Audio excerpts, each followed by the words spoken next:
What's up, guys? The Lazy Goldmaker here. Today I have a little bit of an important piece of information to share with you.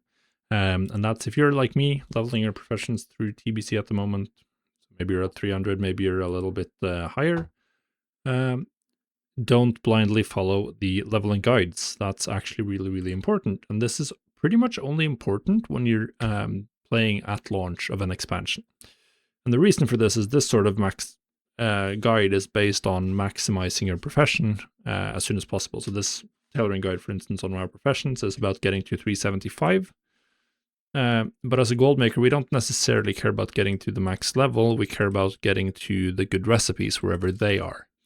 And generally speaking, you will want to get to the good recipes as cheaply as possible and not necessarily get to 375 as cheaply as possible. Which with this example of tailoring is very important because the tailoring guide crafts an absolute ton of imbued netherweave, and that netherweave is pretty much only used from 360 to 375, which you don't care about as a tailor. You don't care about that at all if you're just doing tailoring for gold, because if you're doing tailoring for gold, then you care about the cooldown cloth, which is 350. You care about maybe Bracers of Havoc, some of the other rare pieces.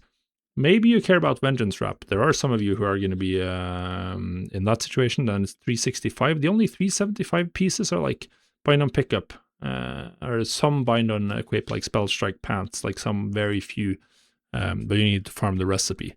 So generally speaking, you don't care about getting to 375 if you're just using tailoring for gold making, which makes the guide like really, really bad. Now there is another reason as well why you don't want to follow the guides blindly, and that's the reason that there are often a lot of crafts you can use to level for a profit. So the guides pretty much are just trying to minimize your total material cost, and obviously they're not even based on up-to-date pricing information because that doesn't really exist.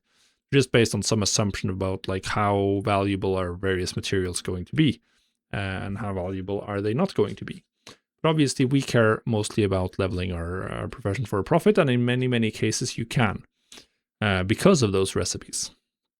So my general suggestion to you is to look through the recipe lists on Wowhead.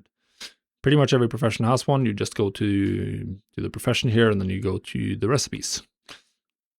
Then you look through them, and you look for the ones that you have identified as the most important for gold making.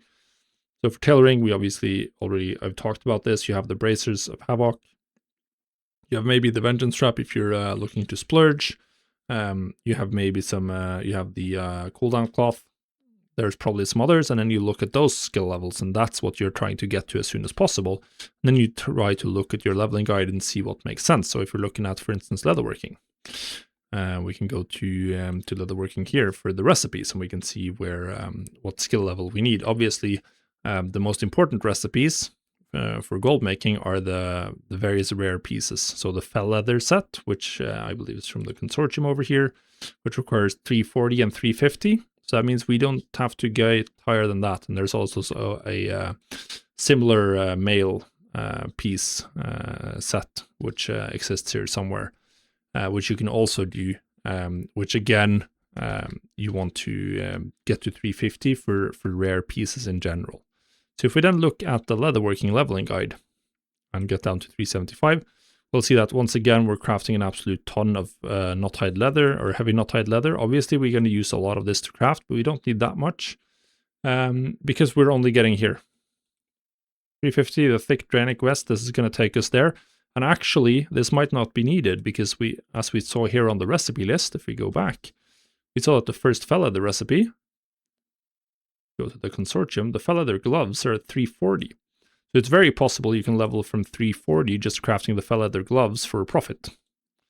And then you don't have to care about any of this, and that means you only need like a small amount of knot-hide leather. You need 120 knot-hide leather, and then like 10 skill points here, and then 5 skill points here, and you're good to go. And then the rest of the way you can level mostly just by crafting profitable things. Because as we see here, the fell leather leggings, for instance, the recipe here, it goes gray at 380, so you can use this all the way up.